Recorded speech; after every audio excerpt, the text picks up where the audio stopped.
दुनिया की सबसे तेज छुरी हमारी जबान है और दुनिया के सबसे खतरनाक हथियार हमारे शब्द होते हैं, जो बिना किसी का खून बहाए लोगों को अंदर ही अंदर मार सकते हैं। हमारे शब्द हमारी ताकत हो सकते हैं और उसी के साथ ये हमारी सबसे बड़ी कमजोरी भी हो सकते हैं, अगर हमें ये नहीं पता कि कब, कहाँ, क्या और कितना बोलना है।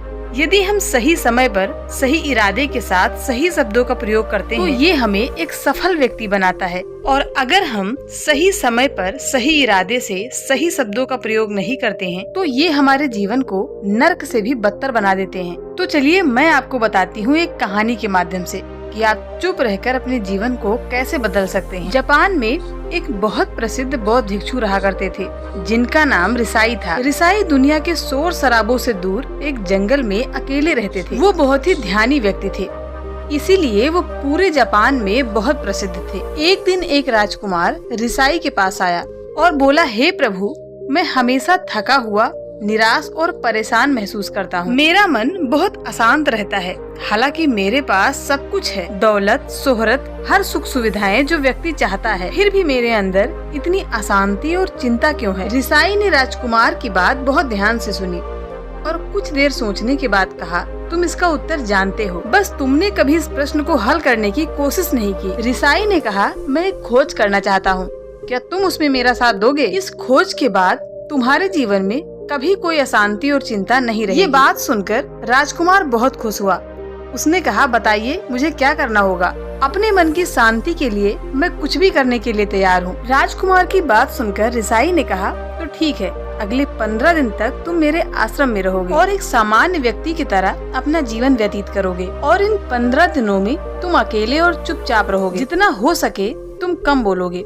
राजकुमार सहमत हो गए। पहले दिन राजकुमार को लगा कि उसका मन पहले से ज्यादा अशांत और विचलित है। उसके मन में तरह तरह के विचार आ रहे थे और वो आम लोगों की तरह जीवन जीने में असहज महसूस कर रहा था और उसे अंदर से बोलने की चाहत हो रही थी, लेकिन वो चुपचाप रहा। उसके मुंह से एक शब्द भी नहीं निकला। अगले दिन वो वैसे ही चुपचाप बैठा रहा। अगले 2-3 दिन तक वो चुपचाप बैठा रहा, लेकिन रात होते होते उसे अंदर ही अंदर एक शांति का अनुभव होने लगा। उसके लिए ये अनुभव बहुत अजीब था। वो खुद से ही पूछ रहा था कि वो अंदर ही अंदर इतना खुश क्यों है। अगले दिन राजकुमार चुपचाप बैठा रहा और प्रकृति को निहारने लगा। वो पौधों को, फूलों को, आकाश में उड़ रहे पंछियों को देखता रहा। वो अब तक के अपने जीवन में पहली बार ये अद्भुत दृश्य महसूस कर रहा था। उसके आसपास कितनी सुंदरता है। अब वो पूरे दिन बैठा प्रकृति की सुंदरता को निहारता रहता और अपने अंदर से एक अलग ताजगी महसूस करने लगा। इसी तरह 10 दिन बीत गए।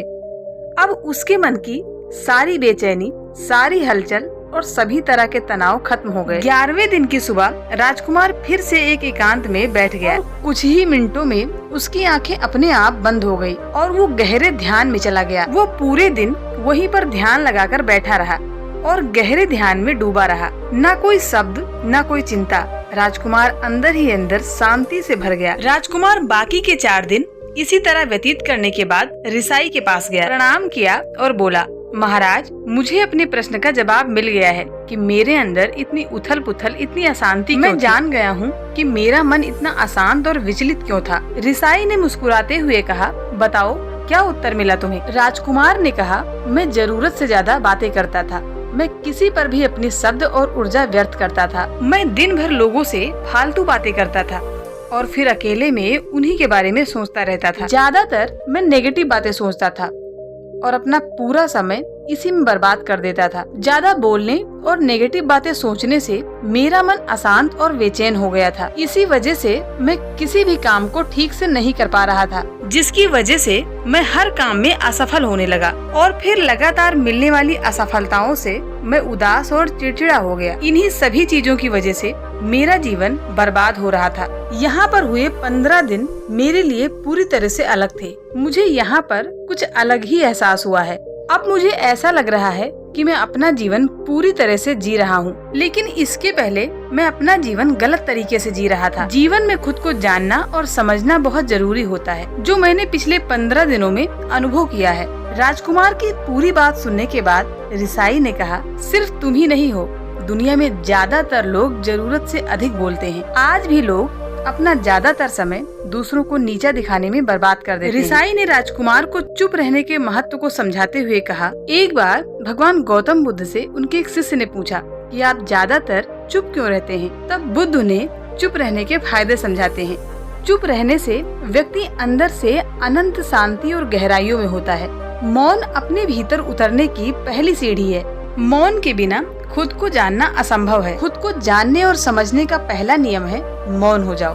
कम बोलने का कोई भी नुकसान नहीं है, लेकिन यदि आप ज्यादा बोलते हैं तो अधिक गलतियां करते हैं। अगर व्यक्ति कम बोलना शुरू कर दे तो संसार की 90% मुसीबतें अपने आप ही खत्म हो जाएंगी। जिसने मौन रहने की कला जान ली वो भीड़ में भी अकेले रहने की कला को जान लेता है। चुप रहने में एक अद्भुत शक्ति होती है। यदि हम सही समय पर सही शब्दों का प्रयोग करते हैं तो हम अपने जीवन को एक सकारात्मक दिशा की ओर मोड़ सकते हैं। चुप रहकर हम अपने भीतर की गहराइयों में जा सकते हैं और अंदर से शांति का अनुभव कर सकते हैं। इससे हम अपने विचारों और भावनाओं को साफ करके अपने जीवन को सकारात्मक बना सकते हैं।